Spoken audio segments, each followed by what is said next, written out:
My 2002 Chevy Silverado. It's got a check engine light issue. Show you the light.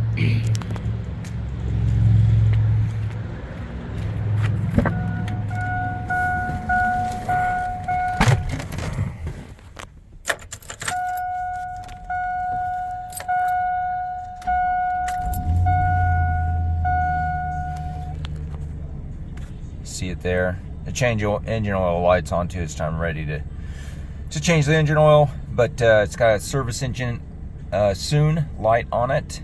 It's not blinking, and I don't notice any difference in the way it runs, but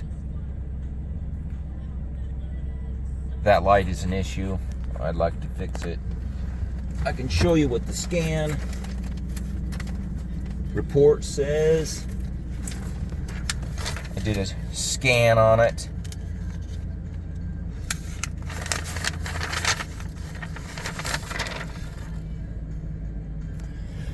So this scan here shows it's a canister purge valve. Replace evaporator emissions evap purge solenoid. Now, I've had this light come on before, and I'm pretty sure this is the same diagnosis last time, and it was not that part. I replaced that part. That part's, I can't remember if it's the front of the engine or the back of the engine. It's near the intake. It's pretty easy to replace, but that wasn't my problem last time.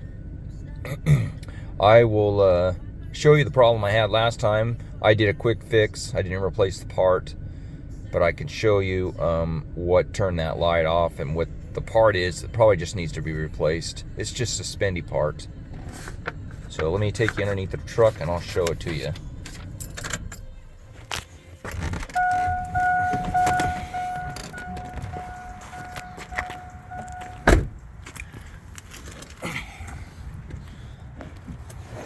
I don't know what you actually call this part, but it is some sort of a canister for the evap system. It's got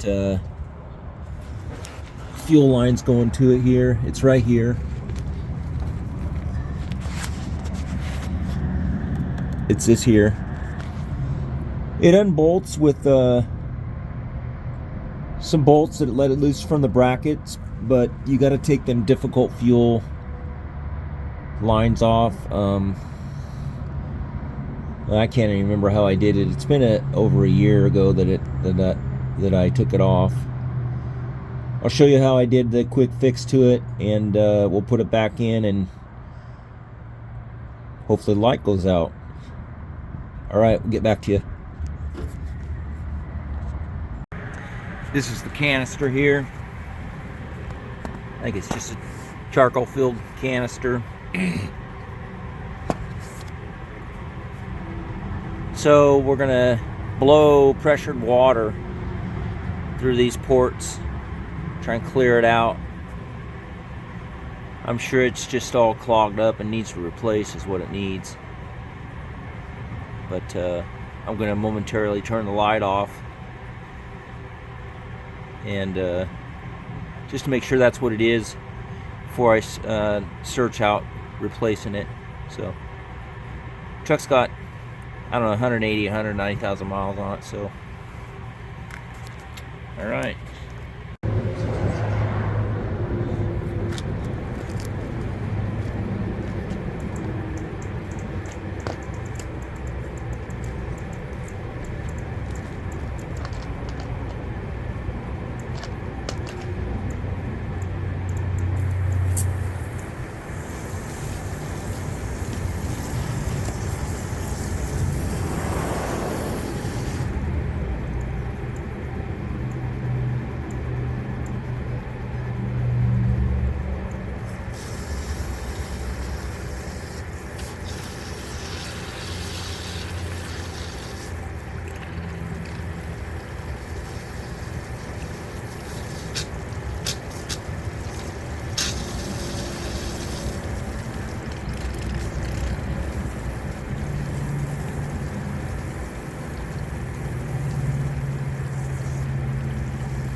Okay, we're gonna air dry it out. Got my compressor running, and I'm gonna blow it all out, get all the much water as I can out of it. But you know, I'm not an expert on this, but I would say that, you know, the bulging signs of it there, that might be an indication that it needs replaced. I don't know, I'm not an expert, but I would think it's not supposed to be bulged like that. I don't know if the camera showed it or not, but it took quite a while to get it to where the water could pass through. I remember the first time I did it, it took quite some time for it to pass water through, and then when I did, it just was puking out black stuff everywhere. So we're gonna see if this turns the slide off. If it does, that's a pretty solid indication that that's my problem. All right, we'll get back to it. So I unhooked the battery for 30 minutes to reset it. I don't remember how I reset it last time when I had a check engine light on. So just make sure when I start it up that the light does go off now. Of course, it'll come back on if the issue is still there. So.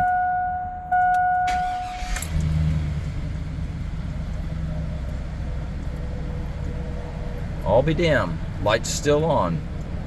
I guess the problem has not disappeared. So, back to the drawing board. Get back to it. All right, the big test.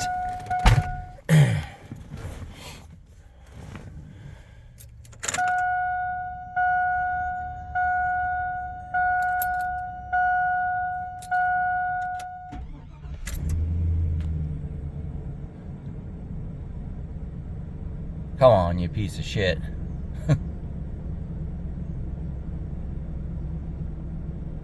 Oh, the damn light didn't go out.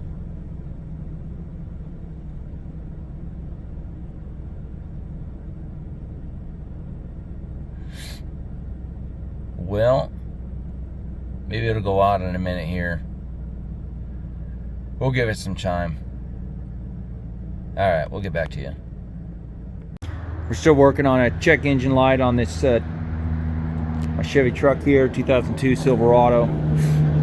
So the evap code that it's throwing, I've replaced I think it's called a purge solenoid valve on the intake. It's not that. It could be a bad gas cap. It's not that. That's a new one. I guess it could be a new one even. So, but what we're gonna do is there's some sort of a purge solenoid also. I could be wrong in calling it that, but that's what it reads as a part, I think. It's up near the tank, and there's also a sending unit on top of the tank. So we're gonna show you the best way to go about replacing and working on those two things, because they're pretty hard to get to, and I'm just going to show you the easy way to do it. And also if you have to replace a fuel pump, because I've also done it this way too. It's easy. What we're going to do is we're going to lift the bed not off, but we're going to lift it up. I'm going to take all the bolts off that mount it to the frame on this side and loosen them up as much as I can on the other side. Okay, so we'll take off this filler neck attachment here to the bed. I think there's two of them. This is a torque, a T30. Take these out, and I believe that plastic piece right there. And then I'll take you underneath the bed, show you the mounts, the bolts to take out.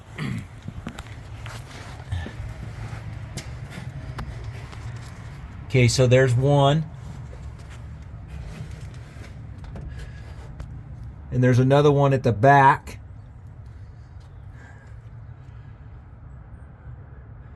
I thought there was more than that, but I could be wrong. Could be just two on each side. I'll let you know when I get it loosened up. There's probably think there's also a ground clamp on the filler neck, so we'll have to take that off because there's the wire right there. Okay, so this is a pretty quick, easy way to get to the top of your tank, which is necessary in doing a fuel pump. So I would strongly suggest doing it this way versus removing and dropping the tank. I almost did that when I had to replace the fuel pump on my truck. So, all right, we're gonna let you know how long this takes and get started here.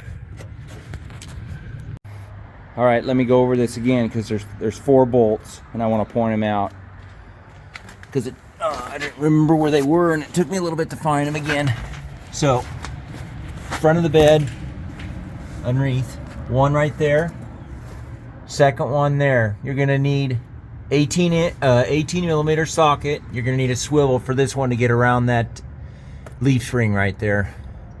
If you use the tools I use the 1/2-inch impact Milwaukee with an extension on it. Okay, so there's 2 up here in the front.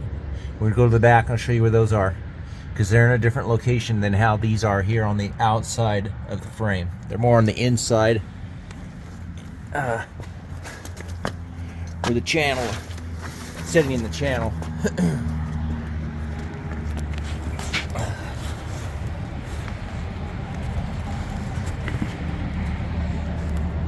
Okay, we're at the rear now. There's one just past this cross member that goes across, this tubular cross member here. There's one, and here's the last one on the end. Okay, so you're gonna see a hole in the frame where you can just shoot a extension right through that and break that bolt loose or tighten it, attach it, whatever you do. And the same on this end. Okay, pretty simple to do. So, all right, and the easiest way to lift this bed, especially from one side, is you just get a cherry picker and you put it in on the side. Probably be easier if you remove the wheel, but I didn't. I just jacked the rig up and block and put it on jack stands. Then you put a strap. I used a ratchet strap from one corner to the other corner on one side, and I'll show you how high we can lift this thing up.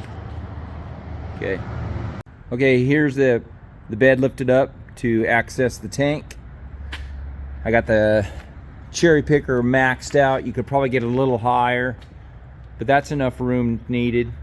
What I remember doing before was I put jack stands in this area here to secure that it was up that high, since my head was getting in there. So you can see the tank, the pump in the tank located right there. The sending unit is on top. The sending unit is brand new. The pump is and all that was bought as a unit. It's all brand new. So